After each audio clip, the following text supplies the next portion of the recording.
Good afternoon, Tuscaloosa. Good afternoon, Tuscaloosa. Whoa, how about we do that?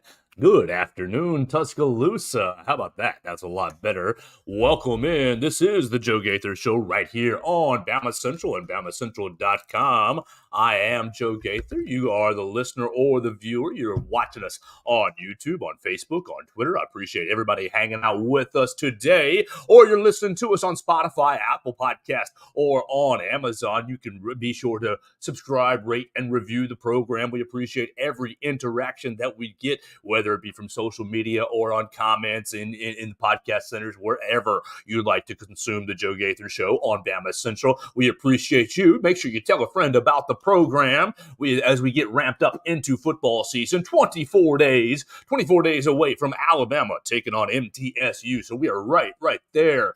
Well, before we get into the program, I want to encourage you to listen to our other BamaCentral.com broadcasting network podcast. We've got our friends All Things Bama, who just put out an episode with Katie Wyndham and Austin Hannon. They invited my buddy and all of our buddies, Joey Blackwell, into their show. Joey Blackwell, formerly of Bama Central, has moved out of the media industry, just kind of observing sports as a fan now. But they invited Joey Blackwell in to talk about this Alabama Crimson Tide team. So you can listen to All Things Bama with Austin Hannon and Katie Wyndham. You can also listen to Blue Collar Unplugged with Jacob Pickle, Matthew Gibson, and Blake Byler, bringing you everything Alabama basketball related. They're going to drop a new episode later in the week. So we appreciate everybody hanging out with us on the Bama Central Broadcasting Network. What are we going to do today? It's Wednesday. We are halfway through the week. It's Wednesday, and look, we're kind of waiting on more news. We're kind of waiting on actual football to drop or getting going.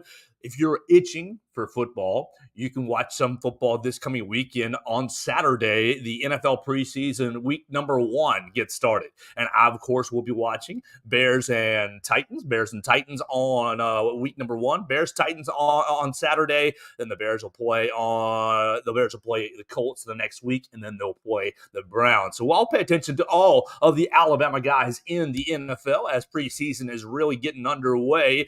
These guys are now, 2.5 weeks into camp, and they're really getting rolling for their camp. So we will pay attention, of course, on the horizon over the weekend to Alabama guys in pro football as week number 1 gets started off. Week number 1 of preseason gets started off. Hello, Miss Julene on the comments. I appreciate you jumping in and joining us on the Facebook comments. You can always jump in with Miss Julene on the comments, interact with me, with her, with all of our listeners. Leave me your comments, questions, queries, and complaints. You can make fun of the host. It's about time for me to get a haircut again, or just chime in with any topics that you want to throw at us on the table today. I've got several topics to get into. Always got several topics to get into, but if you want to chime in and send the show in another direction, you're welcome to do that always right there on the comment side of things on Facebook, on Twitter, on YouTube. We appreciate everybody joining in and participate in the Joe Gaither Show. All right, so what are we going to do? Let's recap last night real quick. I know you guys aren't huge soccer fans, and that is A-okay. We'll recap last night from the Alabama perspective. I was out at Alabama Soccer Stadium with my man, Will Miller. You can follow him at RealWB Miller on the Twitter machine for all of his great soccer coverage, soccer, women's basketball. Will Miller is all over every sport, really. So you can follow Will Miller. He was out there last night with myself, Bama Central. We were the only publication, not to toot our own horn, toot, the only publication out there covering Alabama soccer match last night. So that is another reason why you should be following BamaCentral.com. We are the number 1 home. We're the Sports Illustrated home for all things Alabama Crimson Tide. So really, obviously, football carries the water, and we love football, and we'll talk a lot of football right here on this show today. But we cover every sport. If it says Alabama across the uniform, we're in there, and we're covering it for BamaCentral.com. And for you guys, the listeners, make sure you follow us at BamaCentral.com. So what happened last night? Last night, if you didn't watch it or if you didn't know, it's A-okay. So it was the first athletic event of the new calendar year. Yes, school starts in 2 weeks or so. I think next week is rush, and the week after school starts. So school starts in about 2 weeks. So you're not officially started the academic year but we don't care. We're really here following the athletics. And so the athletic calendar year got started yesterday for the Alabama Crimson Tide. Yes, it was an exhibition, so no harm, no foul on the result. Alabama and Tennessee drew 2-2 draw, and frankly, I was disappointed. Coach Wes Hart, a little disappointed. He kind of had a mixed result. He kind of felt like his post-game takeaway seemed like he had mixed feelings about the game. Here's how it went down. Alabama came out very, very strong and really dominated the first 15 minutes of the contest, dominating possession, moving the ball into Tennessee's zone, creating chances into Tennessee's area. And Tennessee, maybe the second 15 minutes of the first half, kind of worked their way into the game a little bit. Didn't really get to create a whole lot of chances because of one, Brooke Steer, and you can hear Brooke Steer's post-game comments right there on BamaCentral's YouTube channel. Brooke Steer played basically a sweeper role for the Alabama Crimson Tide, basically a last woman standing for the defense, the last line of defense, and she did, I thought, an amazing job throughout the evening, quelling and sweeping away and stopping any of Tennessee's attacks.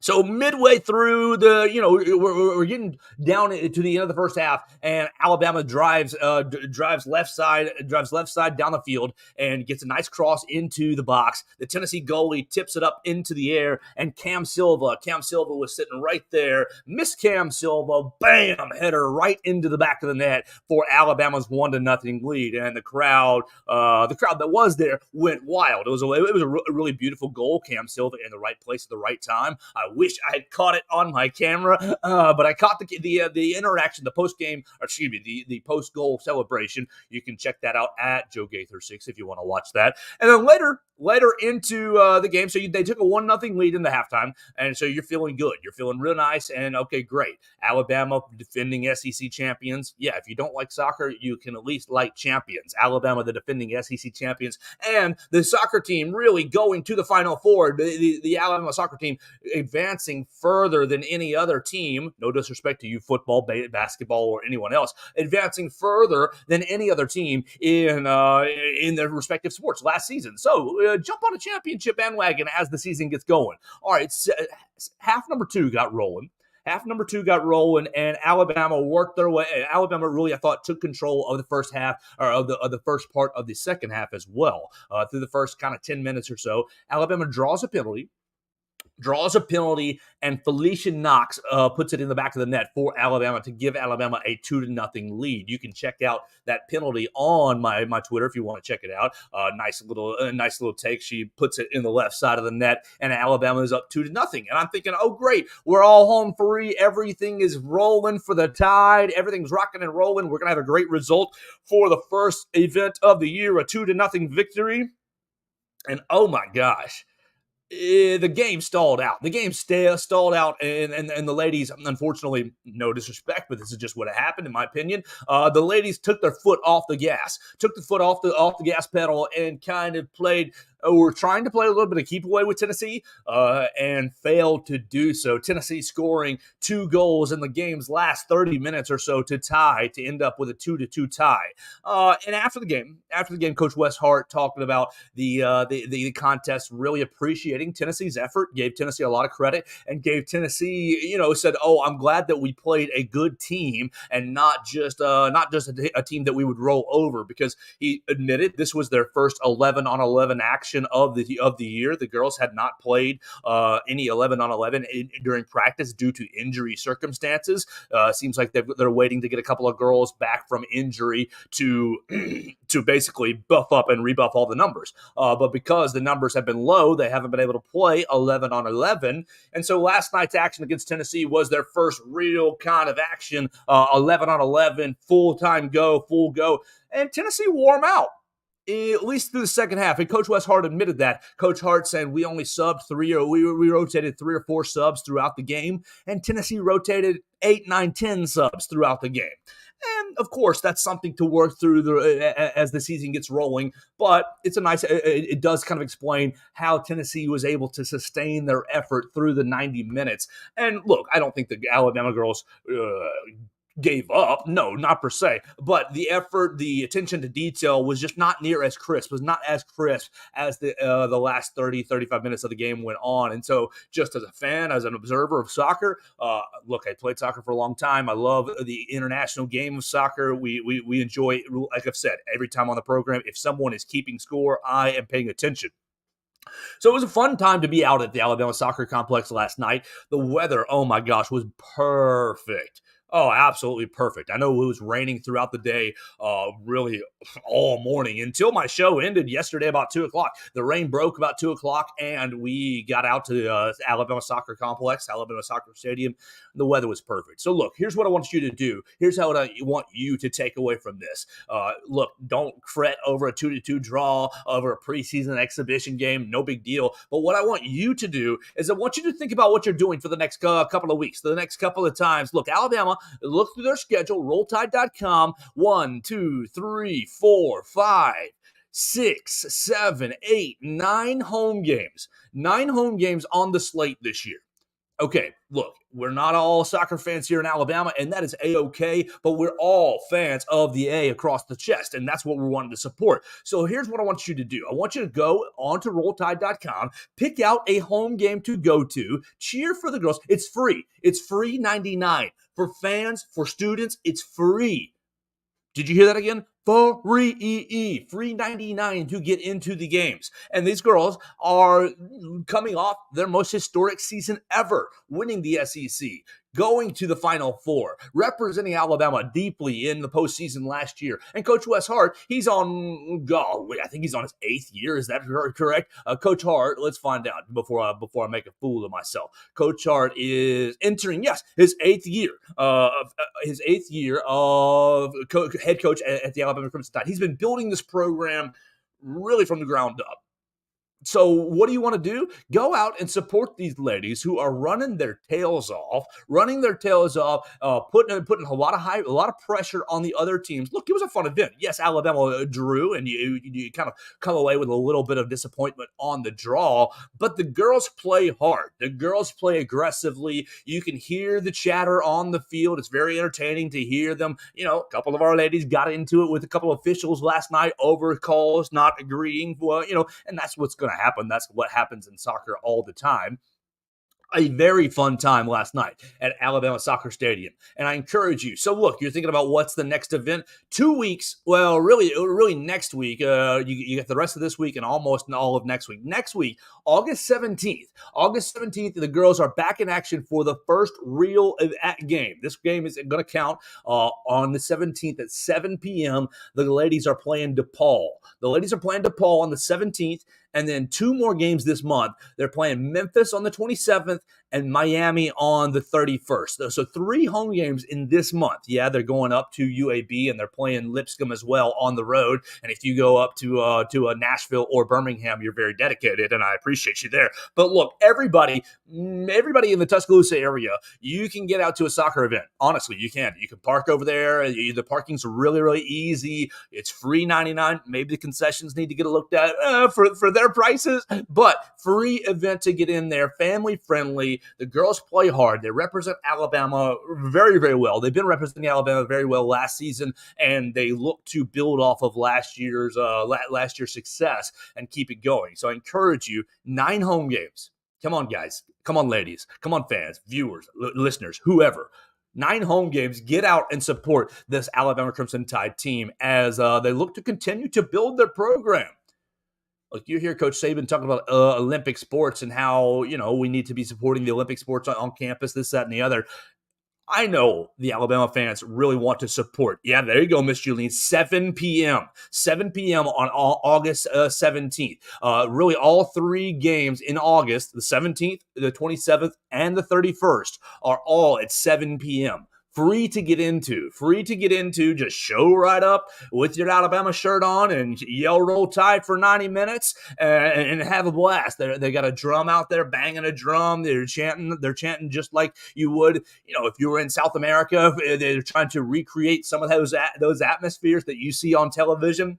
They need your support, and you can get out there, have a blast supporting the Alabama Crimson Tide as these ladies are working their tails off, and the Alabama athletic season officially got underway yesterday. So we're rolling. We're rolling now. It's from now until the end of baseball and the end of baseball softball, and hopefully that doesn't come until both those teams are in the College World Series respectively. And so we'll hopefully be rocking and rolling on BamaCentral until early June. And we cannot wait for it. We invite you to be a part of it right here on BamaCentral.com. Subscribe to the BamaCentral YouTube channel. You can check out the interviews with Wes Hart and with Brooke Steer. They were both about 3.5 minutes each, so it's not going to take you too much time to get familiar with the team and to hear from. Look, I thought Brooke Steer played the best game yesterday as a defender. Yeah, we didn't have any goal. She didn't have any goals, but she was all over the place defending her tail off for the Alabama Crimson Tide. So it was great to hear from her. And Coach Wes Hart was very open with us as well. So you can check out both of those interviews on BamaCentral's YouTube channel. Easy to find. Wes Hart, Brooke Steer, BamaCentral YouTube channel. Easy to find. So really appreciate the Stephanie Withy and the sports information staff getting us hooked up out at Alabama Soccer Complex.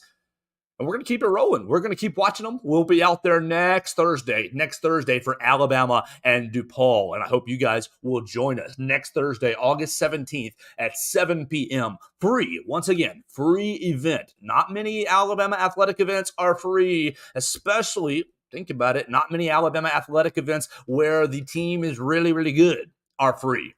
I love the football team. We love the basketball teams, and they're very, very good as well. And they're not. You got to charge. You have to charge something to get into these games. But it's nice to have a nice free event for families to get out and support their Crimson Tide. All right, let's keep this bad boy rolling. Excuse me, I'll take a drink, clear my throat real quick, and we will keep it rolling on the Joe Gaither Show.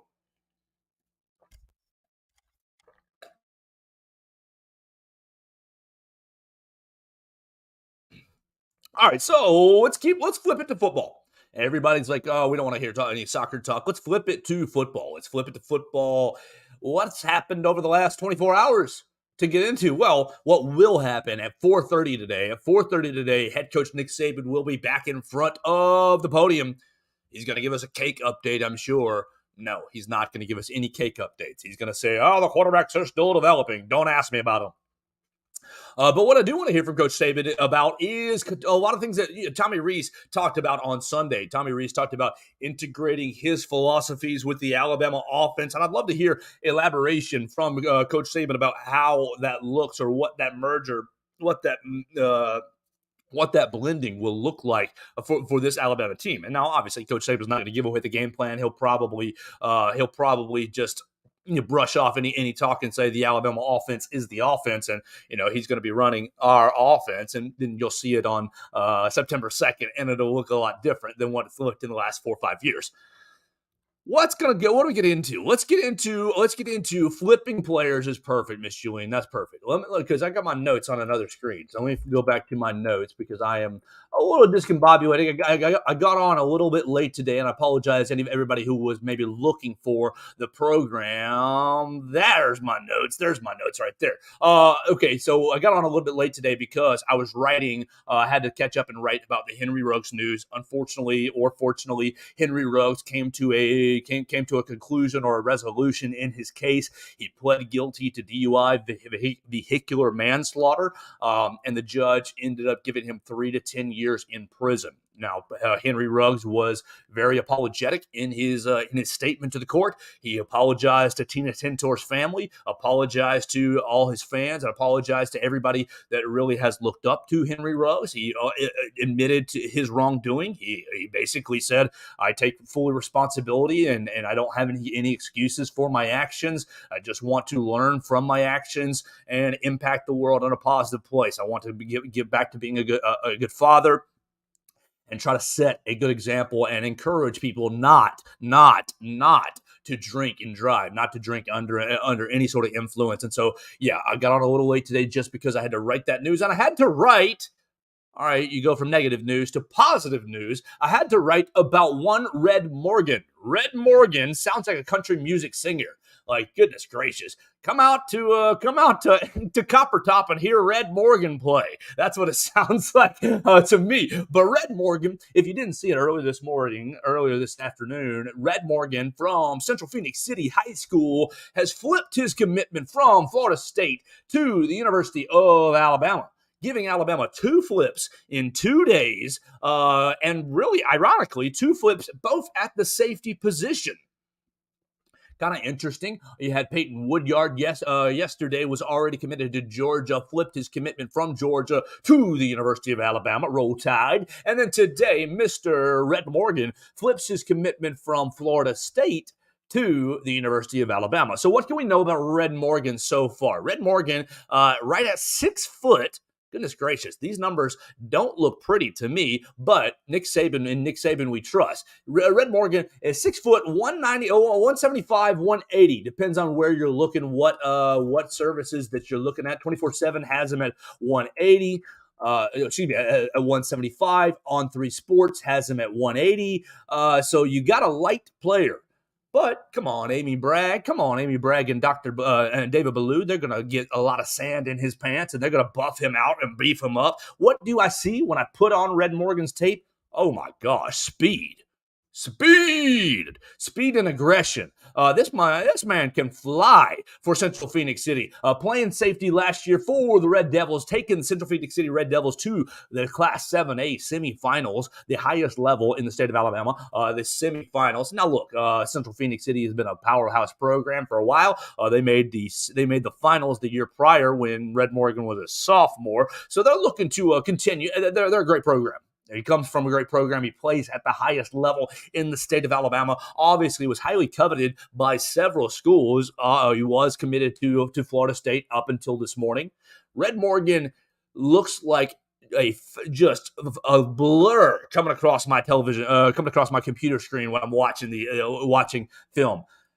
When he decides he wants to go somewhere, it's getting there in a hurry. And so that's what I see when I see Red Morgan's tape. And I think that is what's so attractive to the University of Alabama. Look, you cannot you can beef somebody up. If he's 6 foot, 185, you can beef somebody up to a 200, 205, that sort of thing. But what you cannot do is you can't really make anybody that much faster. Speed is often, it's very God-given. It's a God-given trait. And of course, you can improve God-given traits. You can take, an extra 1/10 of a second off your 40 time, or you can get faster and you can learn better technique running and take a couple of seconds off your times. You can. But inherent natural speed, oh my gosh, it's basically God-given. It's basically who's got it and who doesn't. You see it when you look at Ryan Williams' film, the class of 2025 wide receiver who, oh my gosh, is he going to reclassify? Is Ryan Williams going to reclassify to the 2024 time, to the 2024 class? Bod Pod time at Alabama football. I'm sorry, Miss Julian. I don't follow your comment very well right there. But I think that Alabama sees a great physical trait in Red Morgan in his speed. And so when you put on his film, when he decides, oh, there's the ball, I'm going to get the ball, he is going after it. 50 tackles last year for Central Phoenix City, 5 for a loss, 2 interceptions, had 4 or 5 pass breakups, and obviously has helped the Central Phoenix City Red Devils get all the way to the semifinals, and he's going to try to get them one step further and hopefully win a state championship this year. Obviously, you got to go up against Thompson and Hoover and other programs, other Big Ten 7A programs, but Central Phoenix City doing big-time work. And here we go. Ironically, interestingly enough, he is the teammate of Isaiah Fega. Isaiah Fega, defensive lineman, and both those guys now committed to Alabama. Isaiah Fega was committed to Utah, and he flipped his commitment about a month or two ago. He flipped his commitment to out. Put him in the bod pod. Oh, yeah. Okay, I got to put him in the bod pod. That's how they know what to do with the players. Yeah, we're going to get them in with Amy Bragg. We're going to get them in with David Ballou, and after 6 months, they're going to come out looking filled out, looking like they're ready to play some real college football. I do agree with you, Julian. Alabama does an amazing job. Think about think about Mac Jones. You guys know how much maybe I'm not a huge Mac Jones fan. I'm not, but think about his transformation when he came to Alabama. He was a real skinny boy. He was thin as a rail, and Alabama and Amy Bragg and David Ballou and Dr. Matt Ray at the time, really, Scott Cochran was still involved in the program at that time as well for a hot minute. Really developed Mac Jones physically and helped him fill out and look like a man's man. I think Alabama does a fantastic job developing guys physically and getting them, at least giving them the tools to be ready to play high level football. Whether they can grasp things mentally or play consistently, that's a whole nother issue. I think in the lab, once they get the guys in the lab, they give the guys the tools to be successful, and you'll see that with Red Morgan, a little skinny boy at 6 foot 175, and we will see him, I'm sure, fill out when he comes to Alabama. But the speed, oh man, I want to reiterate, the speed on tape is impressive, very impressive. He is flying from his safety position, making tackles at the line of scrimmage. He is tracking back, making tackles from the other side of the field, really all over the place for the Central Phoenix City Red Devils. And so that's a hugely attractive trait for me. If you've got speed, man, we want it. We want it. I mean, because if you're fast, look, you make up for some body deficiencies with speed. Look, if I were a lot faster, then my frame. Look, you hit somebody at a high speed. You think about a bullet. A bullet's tiny, but it's going at a billion. It's going at such a high rate of speed that it creates lots and lots of deadly damage. And we're not really going to, it creates massive damage because of speed. And so, Red Morgan. His real name, Rydarius Morgan, goes by Red Morgan. You sound like a country music singer. Hopefully you'll come in with that gritty attitude that the old country music singers have. We're going to come in and literally, he sounds like he should be playing at 1831 this weekend. Red Morgan and Nealon Hibbett playing together. I know Nealon Hibbett, our long snapper, who actually does play in several of the bar scenes downtown, gets his guitar out and sings. You got to get yourself a Red Morgan in the band, Nealon Hibbett. So Alabama coming in with its 17th overall commitment in the 2024 class. You have 17 guys now locked in, even after you lost Perry Thompson 2 weeks ago, and you have just kept rolling. You bring in Amari Jefferson, and you bring in Peyton Woodyard, and now you brought in Red Morgan. And Alabama, you look on the recruiting class rankings, still sitting there right there, number 4. Still sitting at number 4. You got 17 commits. So what do you have? Well, you're going to probably get 7, 8, 9, maybe maximum of 10 guys left in this class. You don't want to get oversigned by too much because it forces you to, kind of do a little pushing out on the transfer portal. And that does happen, and it can happen. But I think you're probably looking at anywhere between 24 and 27, 28 guys are going to be in this class when it's all said and done. And so Alabama, you're sitting on 17. You're going to go get about another 7, 8, 9 guys, and we're going to support the guys as best we can. Now I have 2 Central Phoenix City Red Devils to go after. I've got a phone number for head coach Patrick Nix. We've sent him a call one time, but we're going to try to call him and really get to know Patrick Nix, Isaiah Fega, and Red Morgan on the program. All right, so let's keep it going. Thanks, everybody, for watching us on YouTube, Facebook, Twitter. Miss Julian chiming in on the comments. You can join her on Facebook, YouTube, Twitter, at Joe Gaither 6 if you want to join us. I'll accept pretty much anybody's friend request at this point. If I see that you're real, nobody, no bots or no bots or scammers, but if I see that you're real, I will invite you to send me a friend request on the Facebook machine, and you can jump in and join us on the comments as well. You can find us again on Spotify, Apple Podcasts, and on Amazon. Rate and review, subscribe. Rate, review, and subscribe the program, the Joe Gaither Show on BamaCentral. All right, let's keep moving. My next note. Oh yeah, my next note says Greg Sankey. So let's talk about the SEC commissioner. The SEC commissioner yesterday talking as he does. Let's find out my man's comments. You can read about it on BamaCentral.com. Our guy, Austin Hannon, writing about it for us. All right, so let's see. Nick Saban obviously talked about conference realignment on Sunday. But Greg Sankey on the Baldman show yesterday, really talked about the SEC and its need or non or lack thereof need for expansion. Look, we talked about conference expansion yesterday on the show. If you missed that conversation, you can look it up on all the platforms I just mentioned 2 seconds ago. We'd love to have you look up the shows. Any of the shows that you miss are all right there archived on all those platforms. But Greg Sankey talked yesterday on the Baldman show and said the SEC does not need to add more teams, does not need to go across 4 time zones, does not need to add teams to garner interest on the West Coast. And he's exactly right. I mean, goodness gracious, you guys can hate Greg Sankey all you want, but as far as the business of the SEC, oh my gosh, he has been an absolute genius. He's been an absolute genius since his inception. And you can disagree about, how he takes care of Alabama or how he treats certain programs. I know that there, punishments get doled out sometimes, and people don't maybe have not always agreed with his positions. But from a purely business standpoint, he's a savant. He's a genius. He's incredible. And so you see the Big Ten, you see the Big 12, they're scrambling. The Pac-12 has no recourse. They're scrambling, but they're dissolved. There's nothing left for them to do, really.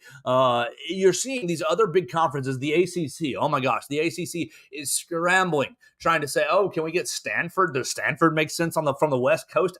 No, it doesn't make sense, but that's what they're doing because they're scrambling. And what is the SEC doing? We're sitting here with our hands folded. We're sitting here relaxed in our recliner. Y'all wake me up when y'all finish. Y'all wake me up when y'all finish realigning. Y'all wake me up when y'all want to get back to talking about the college football playoff and how it's going to affect all of us because we want to make sure we get our cut. And we will get our cut. You think about the 12-team college football playoff. How many SEC teams will be in that first 12-team college football playoff? 4? 5? At least three, and I would say 4 or 5. And you break that down to percentages. What's that? 25% of the whole playoff will be represented by the SEC. Greg Sankey is a savant. Look, you go out in 2012 and 2011, 2012, and you snag A&M in Missouri. And people think, oh, Missouri, they don't really fit. No, I agree. They don't really fit. But you get the St. Louis television market. You work your way a little bit north, and you have, you secure a high interest right there in the Midwest. A&M is very much an SEC program, rooted in tradition, rooted in sports. Obviously, not really have a whole lot of national success as far as football goes and other programs, but they spend big money and they care about football. They care about athletics. Their stadium is beautiful. Their facilities are incredible. Everything about Texas A&M screams SEC. But then you go for 4, 5, 6 years. Handful of years, and you say, okay, I'm Greg Sankey. I'm feeling like the landscape is still changing. I still feel like this is a fragile situation. What do I want to do? Let me go steal 2 of the bluest blue bloods in college football, or really in college athletics. I know a lot of people have all of their own feelings about the University of Texas, their arrogance, their entitlement. Obviously, the Longhorn Network is kind of a symbol of that arrogance and entitlement. And people feel however they want to feel about Oklahoma and what they really represent as far as coming into the SEC. But let's be honest. 2 of the bluest blue bloods in college athletics, not just football, but in college athletics. Why? The money is obviously a major factor, but the tradition behind the 2 programs, and for us to be able to steal, for SEC to be able to steal them from the Big 12, you gutted them. You gutted the Big 10. You basically, the Big 12. Imagine if a conference came in and said, we want to take Alabama, and I guess at this point, Georgia, but really, we want to take Alabama and maybe Florida, maybe Tennessee, really, Alabama and LSU. You think about the 2 of the biggest brands in the SEC. Imagine the SEC losing Alabama and then your next biggest brand, whoever you want to give that to, whether it be Georgia, Florida, LSU, Tennessee, it doesn't matter, Auburn. You take those 2 brands out of the SEC, you've crippled them. You have decimated the league, and that's exactly what Greg Sankey did. What are we doing as we're seeing the Big Ten scramble? The Big Ten scrambles and adds The Big Ten scrambles and adds USC and UCLA. Big time, nice brands. You bring in USC, and I guess you got to take UCLA with them. You want the fight on USC brand, and obviously Southern Cal that speaks for itself. It does. And then they go out and get Oregon and everything. They're scrambling. They're scrambling to match what's in the SEC. Before you got USC, it was Ohio State, Michigan, Wisconsin, Penn State holding the banner. And come on, Wisconsin's never going to win a national championship in football. Penn State, one or two national titles under Joe Pa? 81? 81 and 80, 81 and 88, maybe 81 and I think they have another one in the late 80s. But Penn State, look, these are not blue blood programs like Texas and Oklahoma. These are not blue blood programs like Alabama. Come on now. Greg Sankey says, we don't need to add anyone. If you think about conference expansion, we talked about it yesterday, from the SEC standpoint, look, you can get Clemson, you can get Florida State, you can get Miami, you can get Virginia, North Carolina, you can go get Virginia Tech if you want. I guess you can get Oklahoma State. I mean, if you're trying to keep it somewhat regional. But why? You don't need them. You don't need them. They're not providing anything to this conference. You think about the teams that I just mentioned. None of those schools are adding anything to the television market that you don't have. And really, think about it. That's all this comes down to is television market, television dollars. Look, yeah, Clemson might be back in the playoffs. Florida State might be back on the rise. You look at them in the AP poll. They're ranked pretty highly. And the AP poll that's going to be coming out, they're going to be ranked pretty highly. Of course, Florida State might be back with Mike Norvell. Miami goes through a period every 6 years where they have a good team. Virginia Tech has a nice little tradition with Enter Sandman. But look, there's nothing that these programs will give you monetarily. There's nothing these programs will give you competitively speaking. Look, I know we've got Vanderbilt and maybe South Carolina and Missouri, not always, Mississippi State, not always holding up their end of the bargain. But every conference has a bottom. Every conference has a basement. Greg Sankey, I think we have the perfect blend of 16 teams right now in the SEC. And as conferences scramble, what? You want to add Clemson?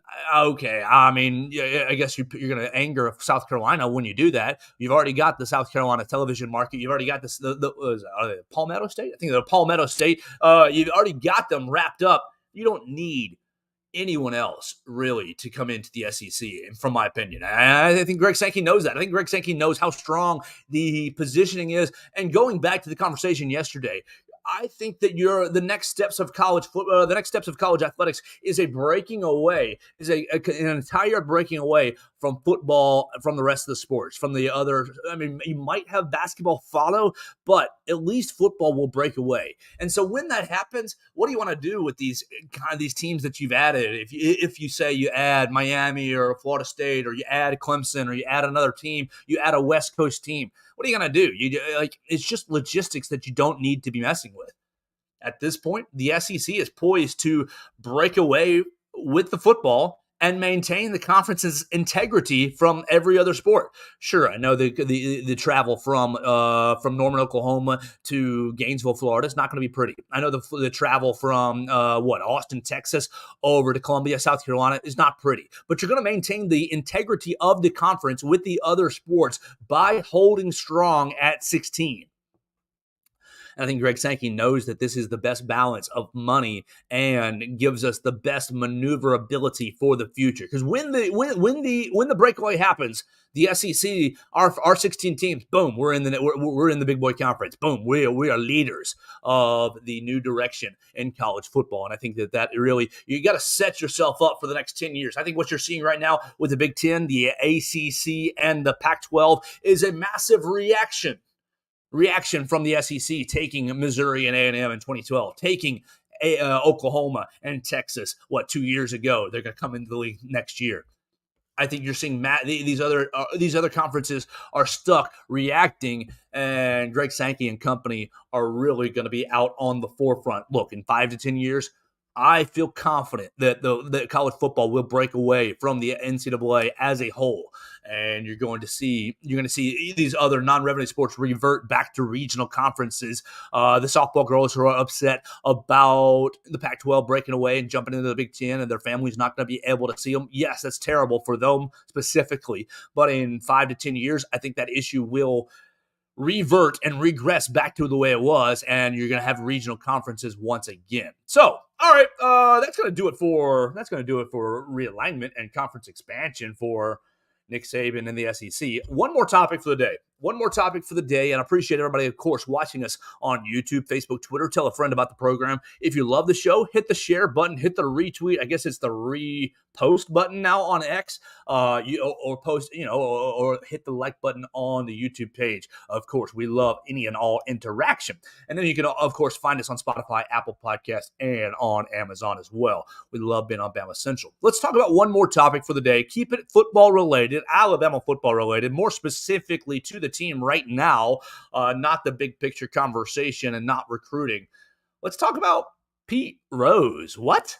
Pete Rose. Okay, yeah, if you are not on social medias at all, if you're not following anything on the Alabama fan pages, or if you're not on BamaCentral.com and you didn't read it last night, let's talk about it.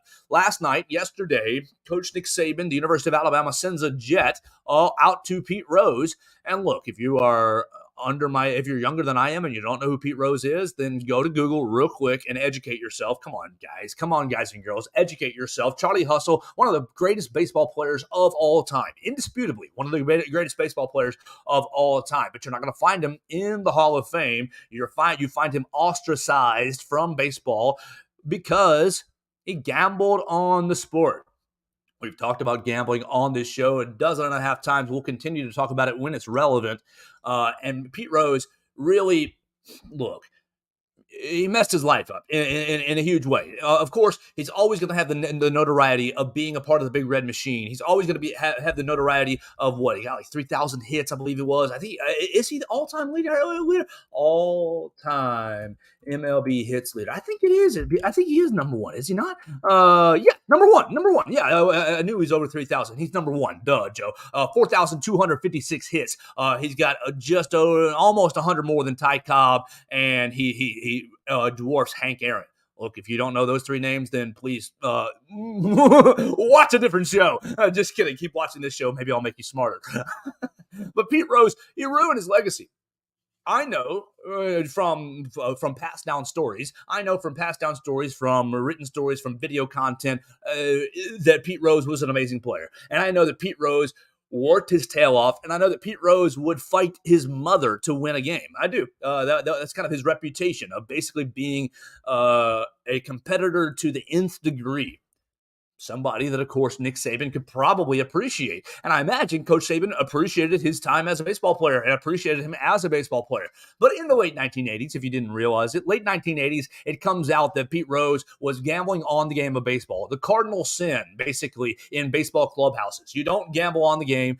Baseball's really been strict about that over the course of time, and you're seeing football get strict on that now, lately. As you just look in the NFL, our man Jamison Williams suspended for 6 games last year. Our man Calvin Ridley suspended for an entire year for gambling, whether they gambled on their team or not. Boom, big slap on the wrist. No more football for you for a short time. So if you're really paying attention to college athletics, obviously you know what's happened with the baseball team, the Alabama baseball team. Brad Bohannon fired for giving inside information, or either providing insider information to gamblers, trying to make unbelievably $100,000 bet on a game. First off, good way to get yourself caught. Come on, gamble small amounts. If you're using insider information, and try not to get caught. Here, I'll put $500. I think that's probably a nice little wager to win on insider information. You gave yourself away when you went for $100,000, Mr. Neff. Ugh. But y'all know Brad Bohannon dismissed. If you're following the rest of college athletics, Iowa and Iowa State, oh my gosh, they are up to their necks. They're up to their eyeballs in gambling scandal across several sports, not just football, across several sports. One of them, was it the Iowa State starting quarterback? One of them had a quarterback basically gambling on their own games. And of course, I do have a little bit of sympathy or pity if I'm betting on myself, because obviously, look, I'm trying to win, but you cannot get involved in gambling if you're part of the sport. You just can't. It destroys the integrity of the game. And really, honestly, look, you go back to the Tennessee game last year and you think, oh my gosh, was it rigged? No, it wasn't rigged. If Jahmyr Gibbs catches that second down pass, then you're down on the 5-yard line and Alabama's kicking a game-winning field goal with 3 seconds left. It wasn't rigged. But was the officiating always the best? No, it wasn't. And so you have people thinking about whether you're rigging games or not, or whether games are fixed or not. You cannot, you will not, you should not have that aspect or that conflict of interest from a player standpoint. So what does Coach Saban do? Coach Saban, always a genius, always the GOAT, always one step. I mean, maybe you're not one step ahead, but you can work on the problem and educate about the problem. When you're Nick Saban, why don't you go to the most notorious sports gambler probably ever?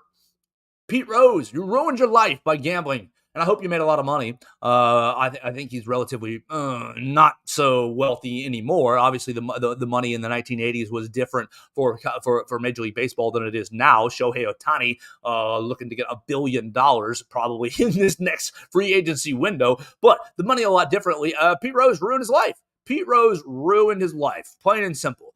And it took Pete Rose a long time to admit that he took part in gambling. But once he did, he kind of maybe leaned into it a little bit. And I love Coach Saban going straight to the source. Let's go to the biggest, most notorious sports gambler of all time and bring him in and talk about, probably, I guarantee Pete Rose talked about the thrill of gambling. Look, I've placed wagers on games before, and of course, I will admit to you, it makes watching games more fun. It does. Period. Plain and simple. It makes watching games more fun. Let's say it's Alabama, you're a 31-point favorite against MTSU coming up in a couple of weeks. That might be what the line is. You all know Alabama's going to beat the Blue Raiders. You do. It's going to be a beatdown, and we're going to obviously celebrate the first week of the season. The gambling aspect gives a little more intrigue to the games. But I can gamble on a game. I have no outcome. I have no way to call Coach Saban and say, play this player, play that player. I have no way to say, don't do this, do that. You should try harder. No, I have no influence on the games. Pete Rose did. Our players do. Our coaches do. Everyone in the athletic facility, I think, has to abide by these rules, whether they are student trainers, whether they're graduate assistants. You have to abide by these rules. And so, look, you don't want to have if you're found gambling on your own sport, it's basically immediate loss of eligibility. You're banned from the sport. You're out of college athletics. We don't want that for any of our college players, football or any other sport, really. College athletics is a special time. I still believe that it's a special time. I've leaned into the fact that it is kind of not really amateurism anymore, but it's still an absolutely special time in these players' lives, in these athletes' lives, in these families' lives. You don't want to jeopardize that. Look, if you go to the NFL, obviously you're making big money. But for players like Johnny X and Billy Y, who may not go to the NFL, maybe your best thing on your resume is I played football for Nick Saban. And you want to have Coach Saban, look, if you turn in a job for big corporation X or Y, if you're going for a job or going to get hired or going for other opportunities, you want to be able to say, oh, Nick Saban is on my reference list. And of course, I think Nick Saban would still, be on your reference list if you made some missteps. But let's not give Coach Saban a reason to say, yeah, well, when Billy was here, he gambled on the game and we had to kick him off the team. You don't want that. Come on. Sometimes some of these, look, you see the NCAA commercials where only 1% of athletes will go pro in their sports. Okay, but you got 85 scholarship guys. These guys are all going to go work in the state of Alabama, work in the Southeast, work for big time corporations, work for big companies. You want to have the Saban endorsement. You want to have the endorsement of the University of Alabama. And a great way to burn that endorsement, oh my gosh, I guess I put drugs in the top end of that. But I think you can get rehab from that because I think Coach Saban has dealt with a couple of guys with drug issues over the course of 17 years and really helped them rehab and turn their lives around. If you gamble on the game, the NCAA has no tolerance. No tolerance. Boom, off the team, ineligible, can't transfer. You're done. You're done. And so why would you throw away your football career? Why would you throw your college athletics career away for a cheap throw? You can probably make $400 or $500. You can probably make $1,000. You can probably make a significant amount of money to you and me, significant amount of money to a college kid, significant amount of money to the middle to lower class, sure. But it's not worth it. The longer term benefits far, far, far outweigh the short-term thrill of gambling. And look, if you need to gamble, if you want to gamble, when you're done with your college athletics, The gambling industry is not going anywhere, period. It's not going anywhere. Look at the buildings in Las Vegas. They are sky high for a reason. They're sky high for it. And so you're going to be able to gamble when you get out of college athletics. And I'm sure you'll still have text messages and buddies in the program. You want to use insider information. I don't condone that, but you can, you know, gamble wisely if you want to put it that way. Just wait. Wait till you're out of the program. Don't give up your eligibility. So Coach Saban yesterday bringing in Pete Rose, bringing in the most notorious sports gambler of all time, and really, I mean, he was at the top of his sport. You're coaching the team that you dominated for. Imagine I go play football for the University of Alabama. I put in 4 all-star years, 4 years of just absolute studly play. And then 4 or 5 years later, I'm hired to coach the team. That's what Pete Rose was doing. Pete Rose put in many years of absolute all-world play for the Cincinnati Reds, worked his tail off, gained the reputation of being just an intense competitor and a great baseball player. And for lack of a better term, he crapped all over it. He took his reputation. He took a lighter and he threw a match into his reputation and burned it all up. Just an awful situation for Pete Rose. But Coach Saban proving, golly, who else can get Pete Rose into talk about his indiscretions? I'm sure that nobody. Look, I don't want to talk about my indiscretions. I've had many, pitfalls in my life. I'm not out here airing them out for public. I guess if you want to know about them, you can DM me and I'll tell you about all the lessons I've learned already. But Pete Rose, you don't want to go out here and say, well, here's how I messed up my whole life. That's a hard lane to take. It is a hard lane to take, and so Coach Saban to get Pete Rose to do that for him, to do that for the Alabama football team. Massive kudos and commend you for that. So that's going to basically do it for our program today. I'm going to put this into production and get it turned around. Look, you want to follow me at Joe Gaither 6 because I will be in the Naylor Stone media room at 4:30 listening to one head coach Nick Saban talk about our Alabama Crimson Tide team, talk about the next steps, the updates from the last couple of days of practice. We'll hear from Coach Saban. I'm sure a lot of it will be vanilla. I'm sure. I honestly, between you and me, I don't like these press conferences because Coach is just really just giving you a lot of I have to be here. Here's 10 minutes and here's as little as possible that I can say. You ever ask him about a player?